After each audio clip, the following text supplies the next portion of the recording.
What is in a name? When you were born, your parents picked your name.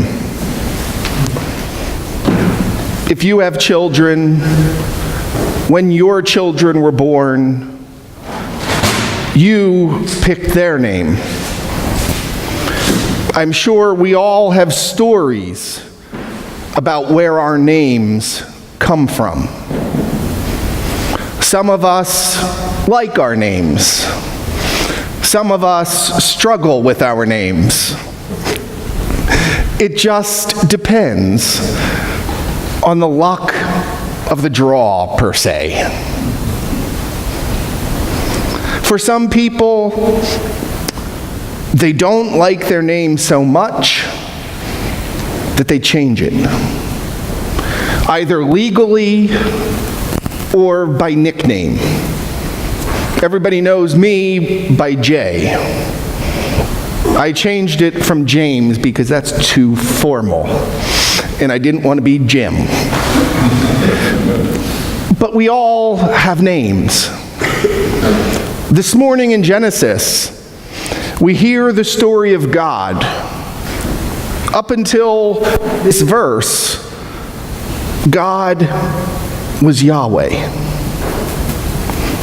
But in this verse, the writer changes the name to El Shaddai.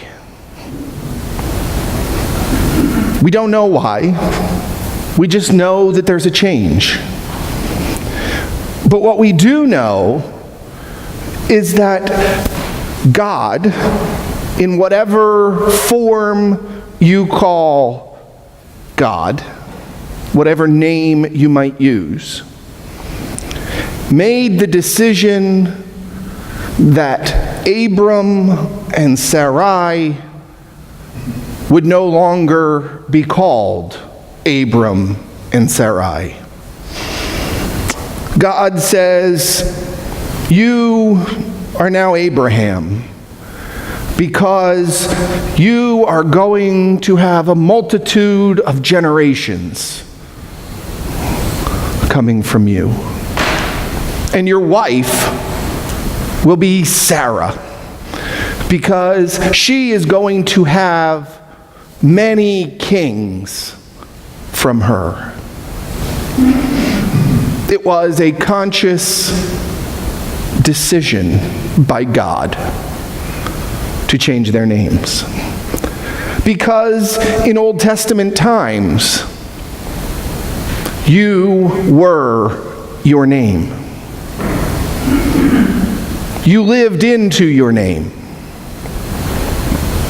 And your name described who you were.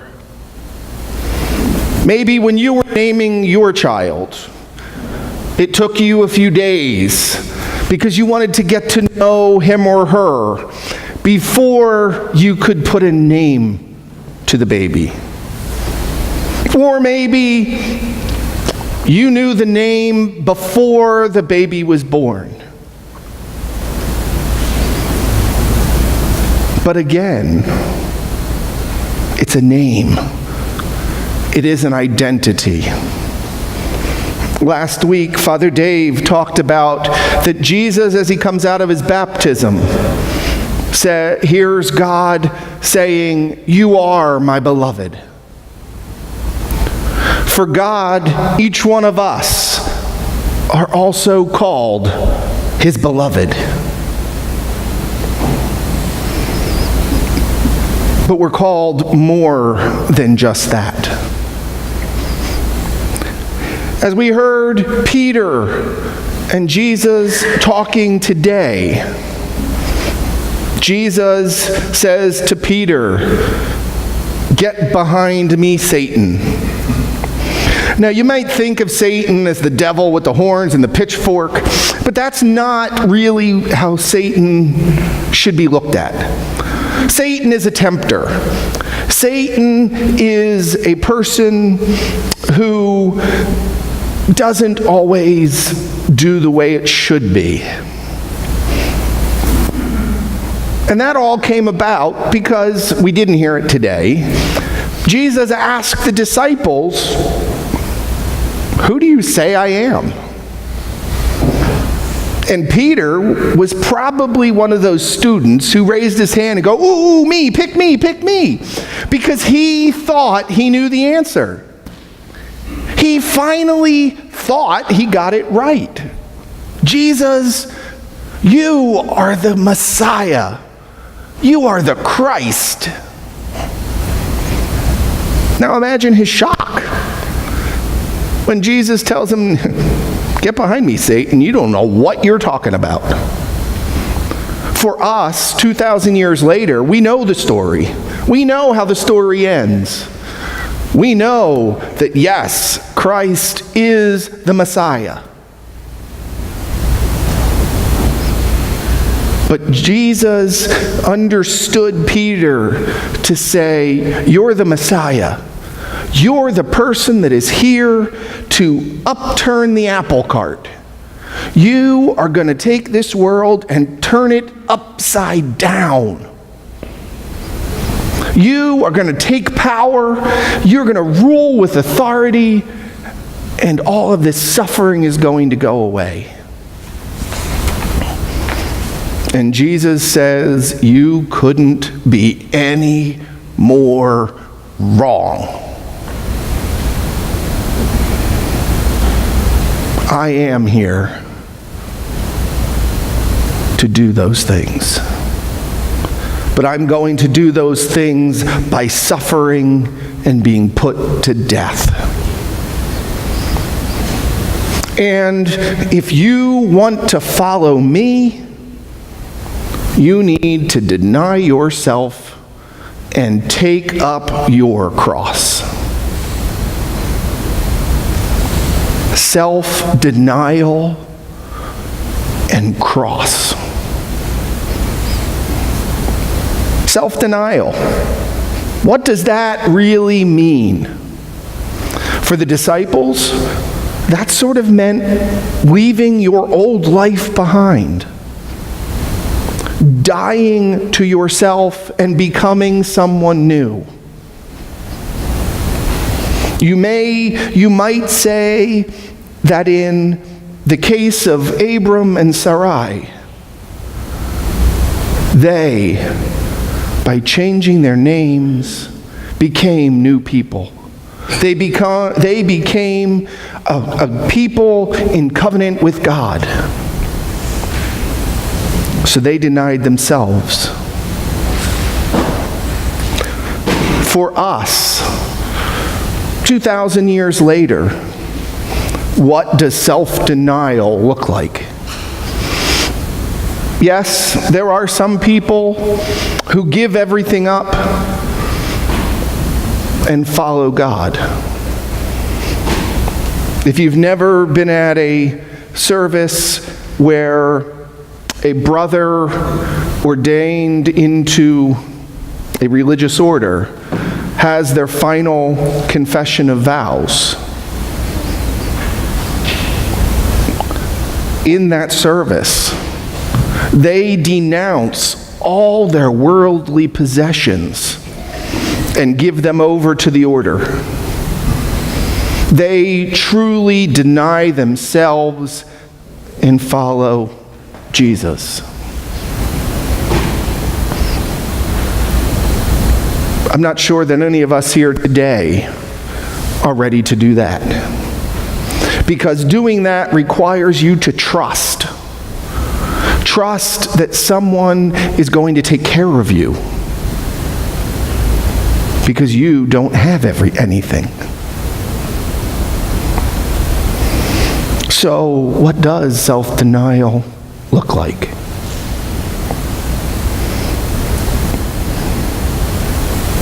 I'm not going to answer that question because it's something that each of us have to decide on our own.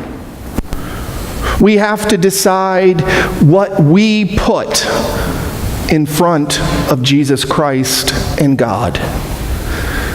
Because those are the things that we need to deny in order that Jesus is always in front of us. And if that isn't enough, Jesus says you have to take up your cross to follow me. He didn't say you need to take up my cross. He said you need to take up your cross. Again, for people in biblical times, a cross meant one thing. It meant death. And it meant a gruesome death. I don't think any of us would be able to say, in order for me to follow Christ, I'm going to do something that requires capital punishment. I'm not going to do something that makes me put to death by the government. Because that would be a little silly. It wouldn't be what it is. But taking up your cross and following Jesus means that you have to accept the burdens of others. For some people, that may mean taking care of an elderly parent. That may be a single mother raising her children. It may be sitting with a family member in their last dying breaths. Because all of those things you're doing for someone else and not for yourself. They are burdens that we must carry in order to help others. That cross doesn't need to be the same every day of your life. That cross may change on a daily, weekly, monthly, or yearly basis. But it definitely doesn't mean I'm carrying my cross around my neck. That's not what that means. Yes, it's nice to have a cross around your neck because it reminds you of the burden of that cross. It reminds me of the price of that cross. Just recently, there was a group of teens who had a cross thrown at them. Not literally. And those teens accepted that cross and are speaking out, working on behalf of their slain classmates. They are working, carrying the burden of a cross to ensure that their classmates and all of the students before them don't die in vain. Their cross, as I see it, is the burden of safety for students.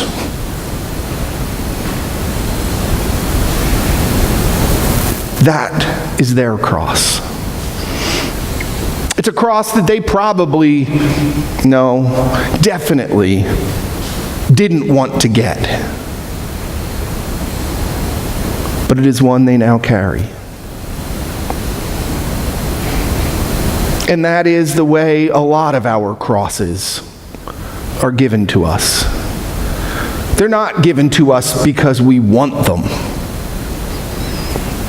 They're given to us because we need them. Because we are called to carry that cross. The cross, the burden of the cross is very heavy.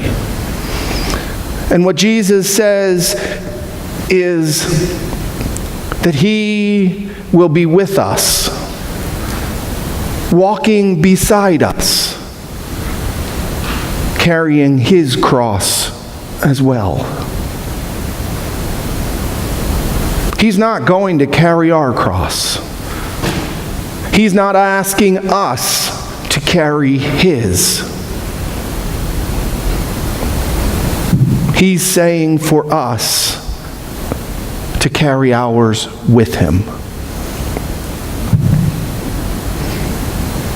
For people like Peter, whose name changed from Simon to Peter, or Saul, who became Paul at his conversion. Both of them changed their names and gave something up for Christ. Ultimately, both of them gave up their lives. Our challenge today as Christians, knowing that we are called God's beloved, knowing that God calls us by name, what are we willing to give up in the name of Christ? What are we going to do when God calls us and asks us to change our name and to live into that?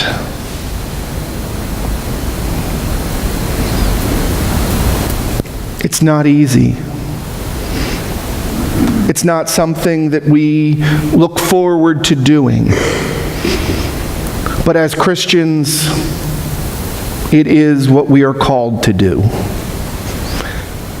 And again, thanks be to God that Jesus will be walking beside us on our journey. Amen.